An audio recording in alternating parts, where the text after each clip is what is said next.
Welcome to our deep dive into public health nutrition, a field that sits at the intersection of science, policy, and society. In this series, we'll explore how nutrition shapes population health, the evidence behind public health decisions, and the complex web of factors that influence what we eat. Whether you're a student, a health professional, or simply curious, this journey will help you understand why nutrition is about much more than individual choices. Let's begin by defining what public health nutrition is and why it matters for everyone. Public health nutrition is both a science and an art. Its main goal is to prevent disease and promote positive health through good nutrition, but it does so with a focus on populations rather than individuals. This means looking at the bigger picture, identifying trends, risks, and opportunities to improve health on a large scale. Unlike clinical nutrition, which treats individual patients, public health nutrition aims to prevent problems before they start, using evidence-based and action-oriented approaches. It's important to distinguish between clinical and public health nutrition.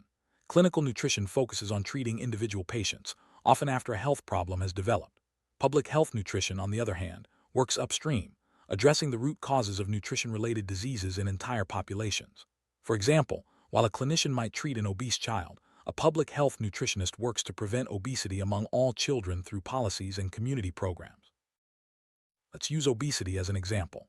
In clinical nutrition, the focus is on treating an obese child, helping them manage weight and related health issues. In public health nutrition, the aim is to prevent obesity across the entire population of children. This might involve school meal policies, community education, or changes to the food environment. Both approaches are important, but public health nutrition seeks to create lasting change at the population level. Public health nutrition is inherently interdisciplinary. It draws from nutrition science, epidemiology, biostatistics, behavioral science, health promotion, policy analysis, and research methods. This multidisciplinary approach is essential because nutrition problems are complex and require solutions that consider biology, behavior, society, and policy. Collaboration across fields is key to developing effective interventions that improve population health. Public health nutrition, evidence is often incomplete. Waiting for perfect evidence can delay action, even when urgent problems like undernutrition and overnutrition threaten global health. Practitioners must balance the need for strong evidence with the reality that action is needed now. Challenges such as the influence of the food industry, socioeconomic inequality, and unhealthy food environments make this balancing act even more critical.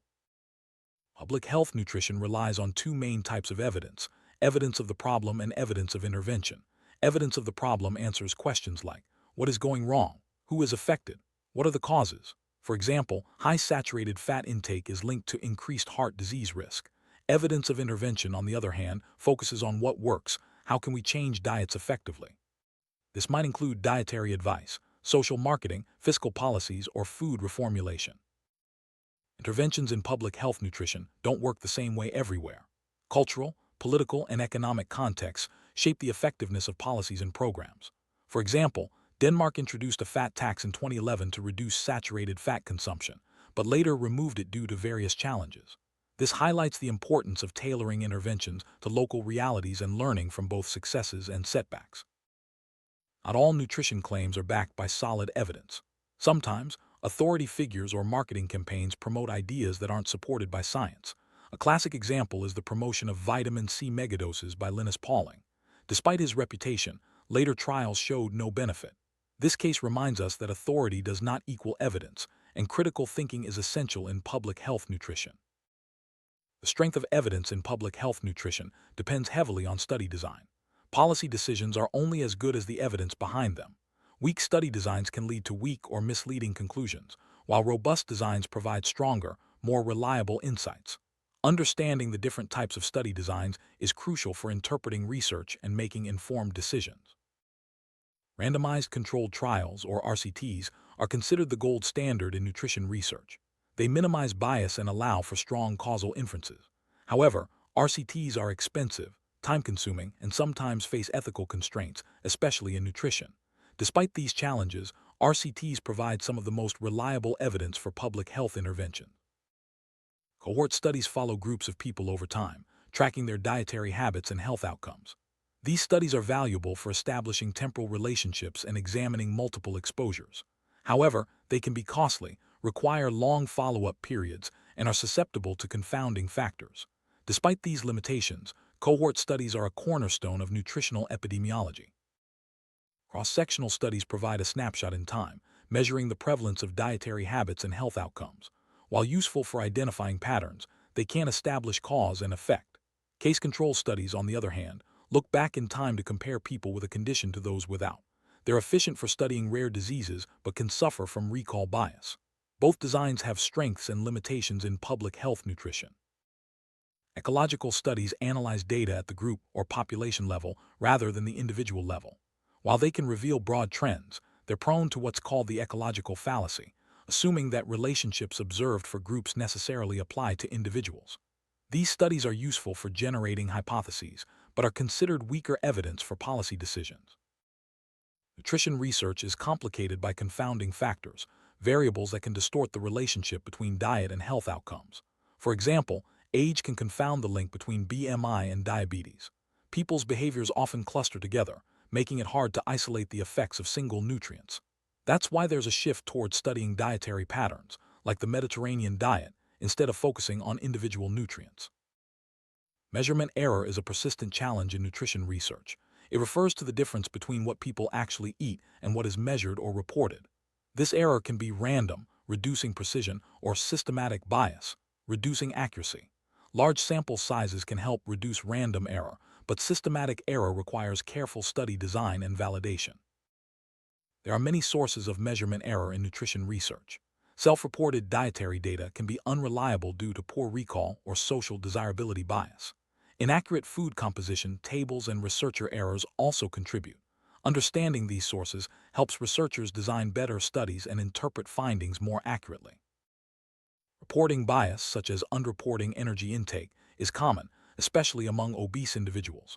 Recall bias can affect retrospective studies, leading to inaccurate data. Additionally, there's a tendency for positive findings to be published more often, sometimes influenced by industry funding. Evaluating who funded the research is a critical skill for interpreting nutrition evidence. Not all evidence is created equal. There's a hierarchy from weakest to strongest. Ecological studies, cross-sectional studies, case control studies, cohort studies, randomized controlled trials, and systematic reviews. Understanding this hierarchy helps us weigh the strength of evidence behind public health nutrition recommendations. Statistical significance doesn't always mean something is important for public health. Sometimes, small effects can have a big impact when applied to large populations. It's crucial to interpret effect sizes in context and consider both statistical and practical significance when making policy decisions.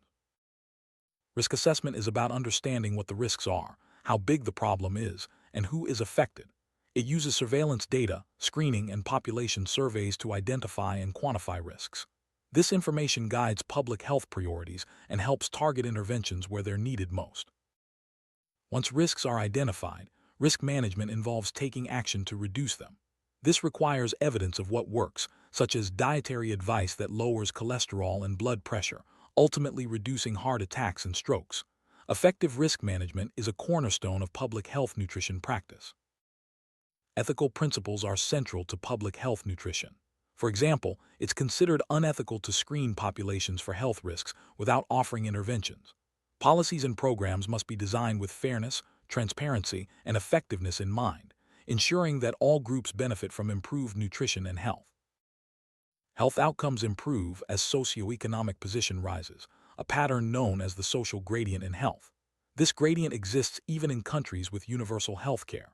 Addressing health inequalities requires understanding and acting on the social determinants of diet and health, not just individual behaviors.